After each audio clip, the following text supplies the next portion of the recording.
The gas stove thing was one. Now we have this thing with they're dealing with EVs, making sure everybody buys them, even though nobody wants them. And the bigger issue is most Americans can't afford them. We should not be going down that road. We need to pump the brakes. I do intend that pun, and then we got to reverse course. Florida Congressman Byron Donalds trying to stop the EPA dead in its tracks in its push for EVs. Kudlow host Larry Kudlow joins us now. Larry, thanks for being with us. Okay, so here's my thing on this. I really don't think they want to get everybody into EVs. I think they want to get people out of personal vehicles, period. They don't want you driving because they want you in the city where you're more dependent on government services for everything. I think that's the ultimate goal here. What do you say? Don't outthink it, Brian. Don't outthink it.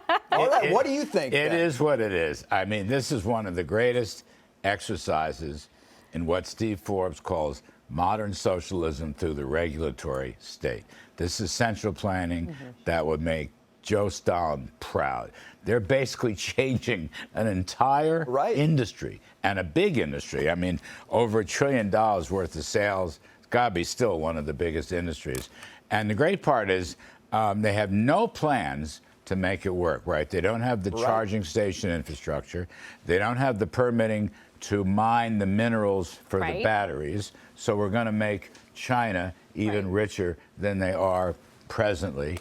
And they're going against what people want, at least judging from poll after poll. You got, 60% plus say, I don't want one of these. I don't. By the way, I've been in a Tesla a couple times, and I think it's a very good car. The back seat, not, but the front seat, yes. You can go 0 to 60 in about 2 seconds. But you got to pay about $140,000, $50,000 to enjoy that Tesla. Well, that's so that's a problem. And when Byron Donalds said last night on our show, he says too expensive. He's right. Bingo. So the EVs are too expensive for a lot of people, but all of a sudden, if you start to regulate the emissions on gas-powered vehicles, the prices probably will go up because they have to now change everything and rejigger their factories and whatnot. So to get to Brian's point, control is one piece of it, whether you agree or don't.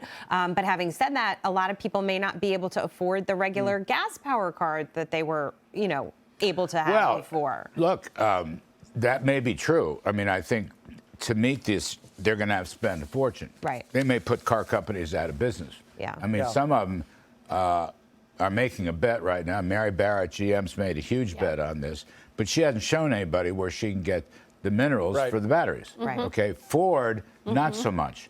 And, these are, I will say this, these are EPA regulations, but the car companies have to sign onto this and into this. And that's going to be the next step. And some of this is about California. I had to deal with this in the Trump administration.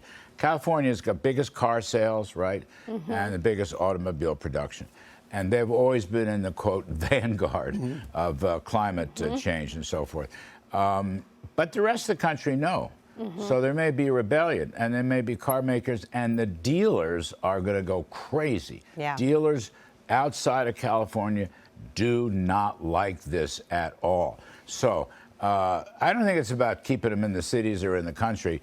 I just think it's this manic climate obsession that they have. That's all. Well, I mean, this is one of many. It's so manic. Wait till you hear this. We were citing a Columbia University study earlier showing that a battery weighing 1,100 pounds emits over 70% more carbon dioxide than a normal car when you take into the mining that's not using clean energy to get the lithium. You're so right. We've talked about this endlessly. Mining emits carbon, for heaven's sakes. By the way, wind farms emit a lot of carbon, okay? Solar farms. This stuff, it's just crazy. It's like moving blocks around a chessboard. I've never understood it. I think this will be very damaging to them politically. I don't think the country wants this. I think you'll see revolts left and right. I don't know if EPA versus West Virginia, the Supreme Court decision, can stop this. I don't know that.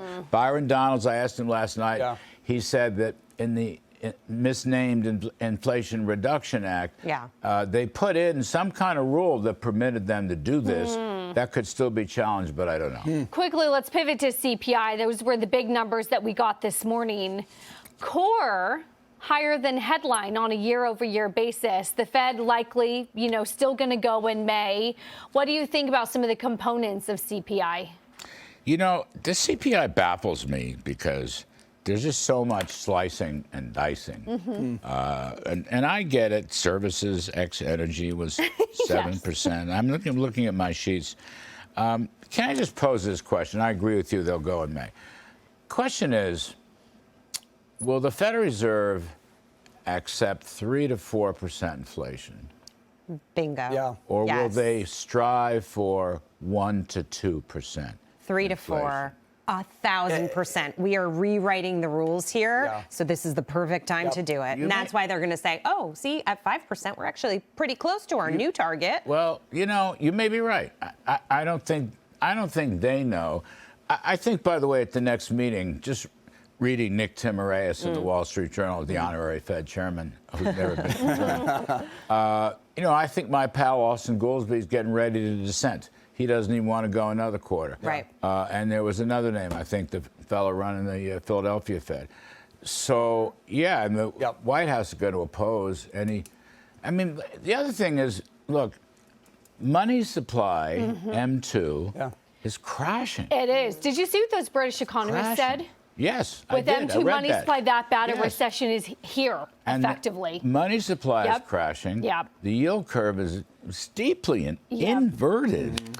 They're going I don't know, is it as tight as those indicators suggest? I don't really think. I used to know, but I don't think I know anymore what the answers are. We're going to have to continue this conversation upstairs, I think. I think we got to go.